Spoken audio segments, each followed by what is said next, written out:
Kyle, there are many big regular season games left, which we have not always been able to say in Shockerland at Wichita State. When you play in the Missouri Valley, there may be 5 or 6 games at the end of the season. It just doesn't, even if you lose them, it doesn't matter. But you're not going to lose them. You're going to win those games by 15, 20, 30 points.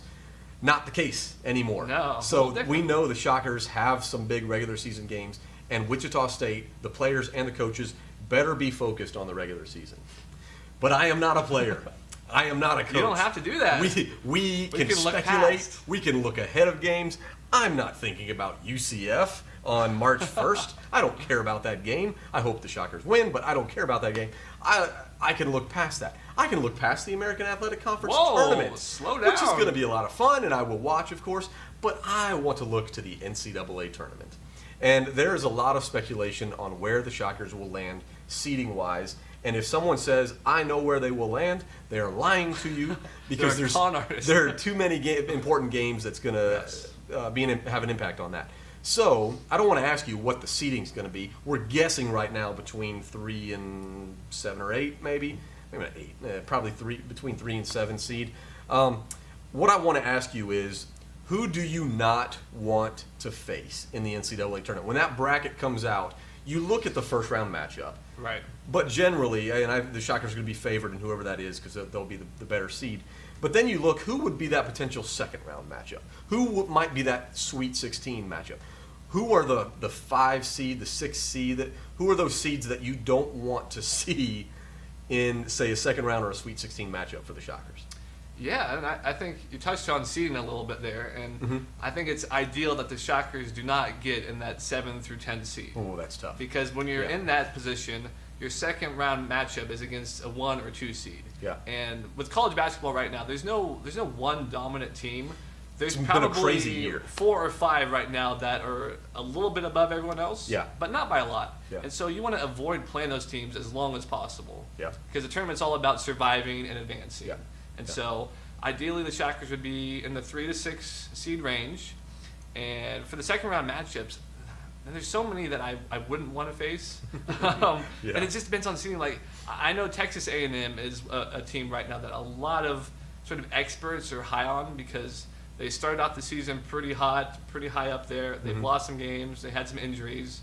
And so they'll probably be ranked lower than they should be. So that's a team I would be careful about. Okay.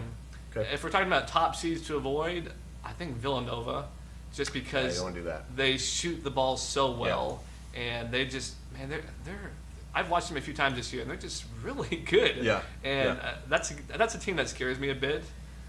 I think about, it's tough to pinpoint any one team. I prefer not to play a Big 12 team. I think Big 12 is pretty high quality this year, and usually is.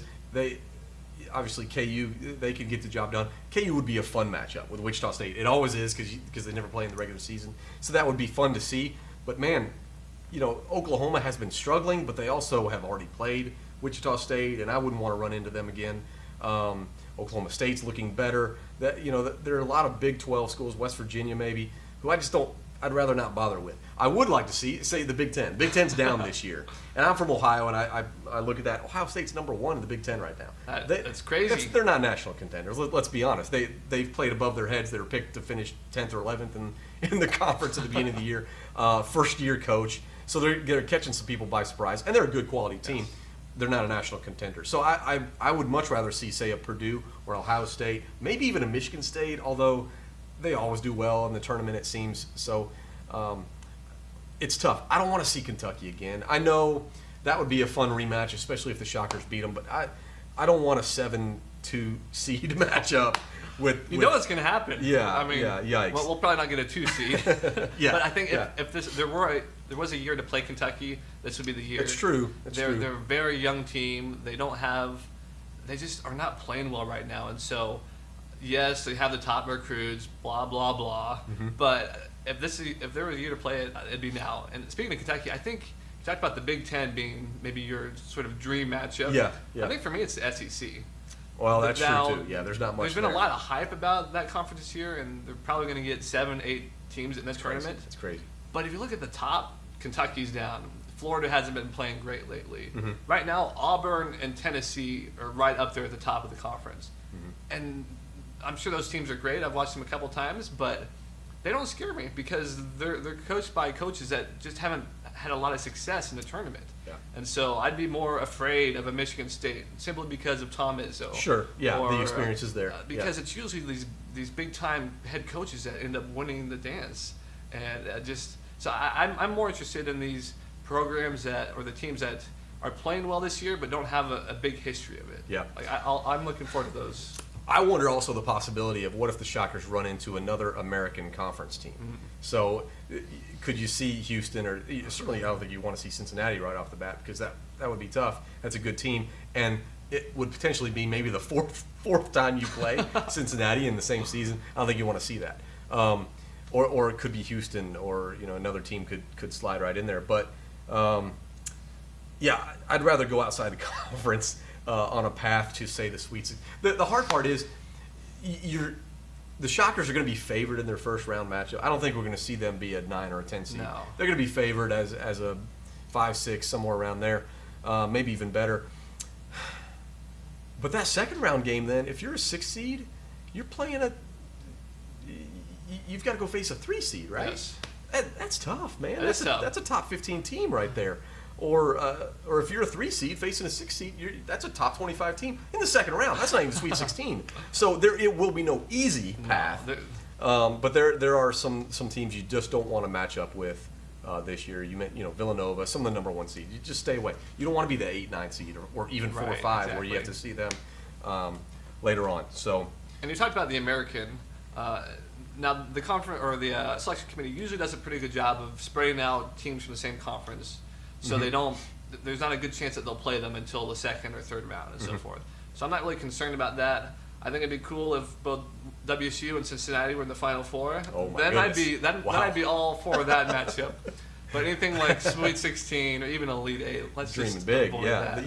yeah, exactly. It's a possibility. Well, and it's funny because the NCAA, the selection committee now comes out with that top 16. AP poll doesn't matter. It just doesn't matter. Who cares about the AP poll now?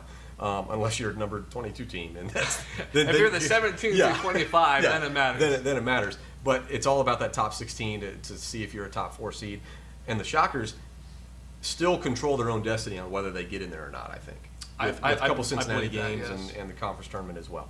I love this time of year. Speculate, there's folks. so much unknown. Speculate. So many possibilities. Let your minds run wild with the possibilities. If you're a player, no, don't do that. Focus on the next game. You have Cincinnati. You have Tulane. I'm not looking at Tulane. I don't care about the Tulane game. Hope Shockers win, but I'm looking past that.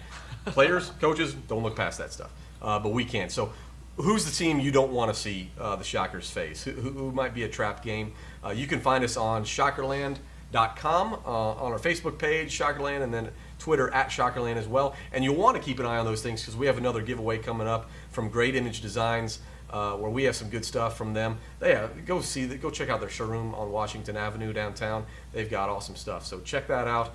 That'll be coming in our feeds very soon, and you want to take advantage of ways you can win some cool Wichita State prizes. Thanks for joining us again on Shockerland.